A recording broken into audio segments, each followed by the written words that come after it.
faut jamais, jamais baisser les bras. Mon père avait raison. La vie est un combat. Ma maman avait raison. Il ne faut jamais, jamais baisser les bras. Les tentations et les provocations sont des pots de banane sur ma route. Humiliations et tribulations, funeste équation. Les tentations et les provocations sont des pots de banane sur ma route. Humiliations et tribulations, funeste équation. Mon père avait raison. La vie est un combat. Ma maman avait raison. Il ne faut jamais, jamais baisser les bras. Mon père avait raison. La vie est un combat. Ma maman avait raison. Il ne faut jamais, jamais baisser les bras.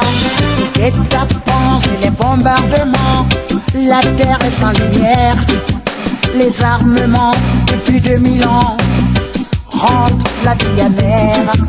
Les guet-apens et les bombardements, la terre est sans lumière. Les armements depuis 2000 ans, sauver les enfants. Mon père avait raison. Mon père avait raison.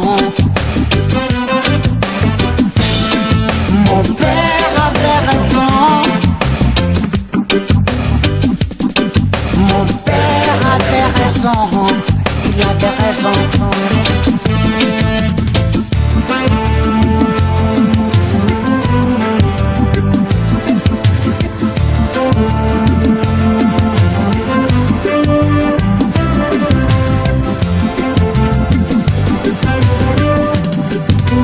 Sarajevo à Mogadiscio, escale à Soweto. Quand grondent les bombes, les larmes tombent sur les catacombes. De Sarajevo à Mogadiscio, escale à Soweto. Quand claquent les bombes, les larmes tombent et c'est l'hécatombe. Mon père avait raison. Mon père avait raison. Mon père avait raison. Mon père avait raison. Mon père avait raison. C'est lui qui n'a pas traversé l'autre rive. Mon père avait raison. Ne doit pas se moquer de celui qui se noie. Celui qui n'a pas traversé l'autre rive ne doit pas se moquer de celui qui se noie. Méfie-toi de la cocaïne, car ça peut vraiment te nuire. Méfie-toi de l'héroïne, ça peut te rendre complètement débile. Méfie-toi de la marijuana, car tu auras des trous de mémoire. Protège ta vie sexuelle. Prends tes capotes, sinon tu seras capoute, capoute, capoute.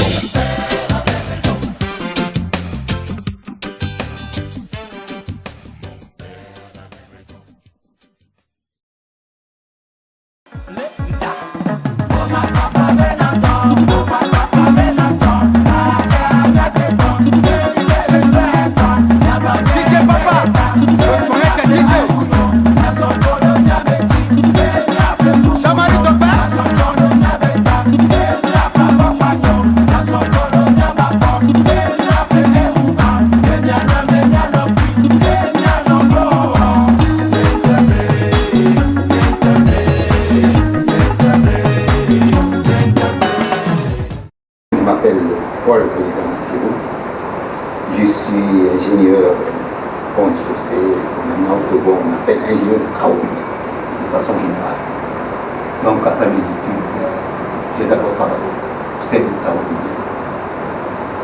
En tant que directeur général adjoint, j'ai donc été directeur général adjoint de M. Tagadji, qui est décédé en Briand, pour qui cherchait les hommes raisonnables. M. Tagadji est un ingénieur de grande qualité.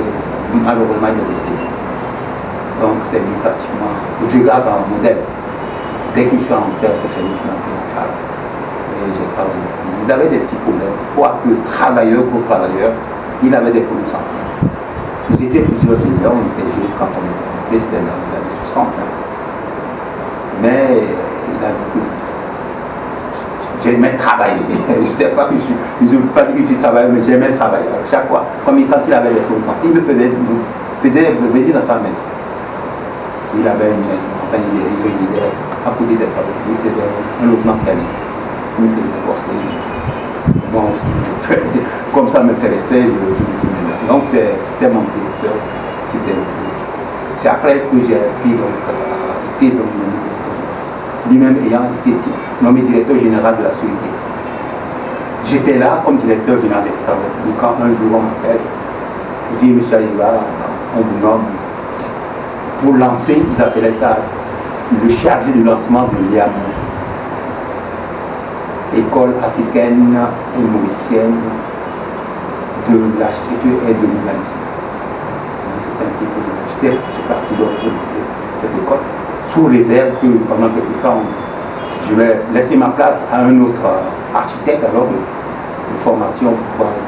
Mais pour 3 ans, au lieu de 3 ans, j'ai fait au moins 8 ans. Directeur général de l'IAMO, mon nom directeur, enfin ministre des Travaux. C'était en 1986.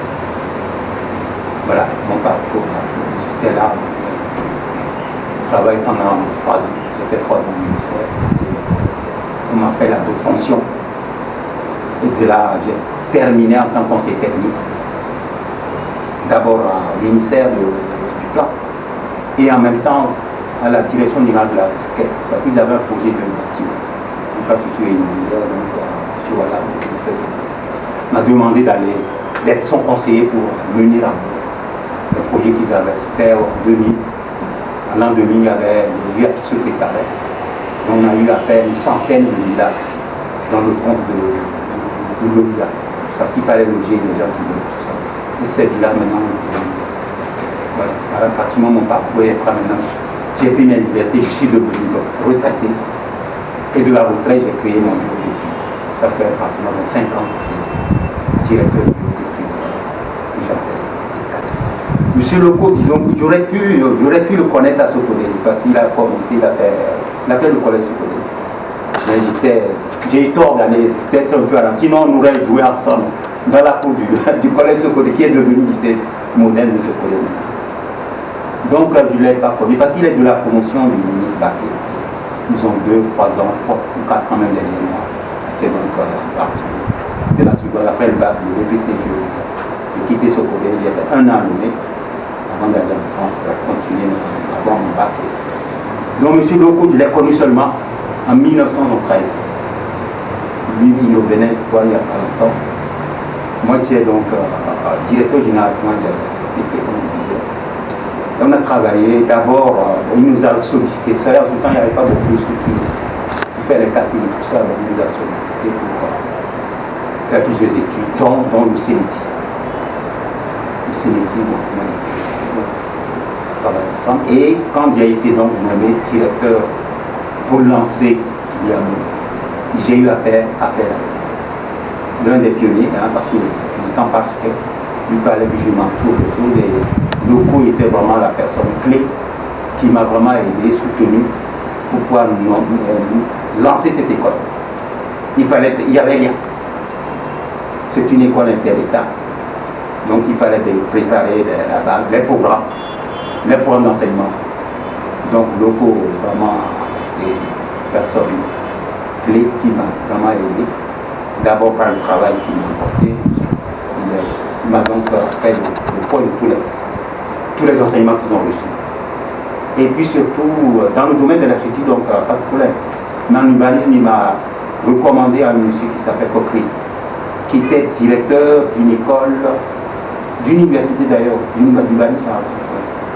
Et M. Koukri, l'avantage c'est qu'il avait des relations particulières avec le ministère de la coopération. Il a même été nommé peu de temps après directeur général de l'école normale supérieure. Vous savez, en France, c'est pratiquement dans le domaine littéraire, c'est l'une des plus grandes écoles. Donc, c'est grâce donc à M. Leco que j'ai pu avoir des relations avec ce monsieur. Il a fait plusieurs missions à donner. On a signé une convention de coopération entre l'EAMO et son université de Paris. En plus de ça, M. Leco aussi m'a aidé à avoir des professeurs qu'il avait connus en France. Ses camarades aussi de collège, il a fait l'école d'architecture en France. Et il m'a aidé aussi à avoir des relations avec d'autres écoles, de façon afin de signer des protocoles d'accord avec ces écoles-là, échange de programmes, enseignement, peut-être même après, j'ai eu à envoyer des étudiants en France dans le cadre de cette formation de façon à leur ouvrir un peu les esprits, parce que souvent on dit la formation en Afrique n'est pas assez, mais j'avais voulu que ces étudiants aillent en France pour voir ce qui se passe. Ils sont revenus à la en disant ce qu'on fait au Togo n'est pas aussi médiocre que ça. Donc ça les a ouvert. Voilà, donc avec M. Leco, vraiment c'est lui qui a, depuis dire vraiment, on a travaillé pratiquement en binôme pour monter, lancer cette école-là, qui est devenue ce qu'elle a actuellement. C'est l'école de l'IAMO, une grande école maintenant reconnue dans le monde entier. En fait, en tout état de cause dans l'Afrique. On a eu à former pas mal d'architectes libanais qui sont devenus même d'abord de bons praticiens sur le terrain, ou d'autres même ont été ministres. Et je sais qu'il y a quelqu'un au Bénin qui a été même candidat à la présidence. Il s'appelle Nyankanya. C'est un de nos anciens élèves. Vous voyez, on ne forme pas que seulement des techniciens, on forme aussi des gens. Au sujet de M. Leco, au sein de l'IAMO, j'ai oublié de dire que quand bien même il était surchargé par ses activités professionnelles, il avait quand même pu nous aider en donnant des cours, essentiellement des cours sur l'histoire de l'architecture et autres cours techniques. Tout ça, c'était une contribution particulière de M. Leco. Bon, donc en 1986, nommé ministre, M. Leco et ses camarades m'ont vu pour faire en sorte, mettre en place l'ordre des architectes. Là aussi, il a été l'une des chevilles qui a travaillé pendant l'architecte pour relationner un peu ce qui se passait dans d'autres pays, de façon à avoir une bonne structure de l'ordre des architectes. Et j'ai pu donc les aider à faire passer cet ordre qui est devenu d'abord a été adopté au Conseil des ministres et après à l'Assemblée. Donc c'est Fulbon qui a donc organisé. Donc lors des architectes. Là aussi c'est grâce à lui pendant que l'ordre des architectes a été assis tôt. Entre temps, nous avons toujours collaboré ensemble. Je pense par exemple à Paul Ali avec lequel il travaillait, qui était aussi ancien. Oui, à me faire appel pour, quand il s'agissait de faire le monument du 100e anniversaire de l'arrivée des Allemands ottomans à Babida et à Bouba. Donc, c'était une structure quand même qu'il fallait calculer. Et le personnage d'abord, c'est un fonceur.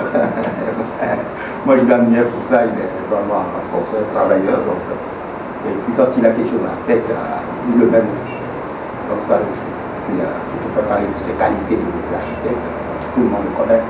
Il a une grande autorité en la matière, ses œuvres, tout le monde le connaît.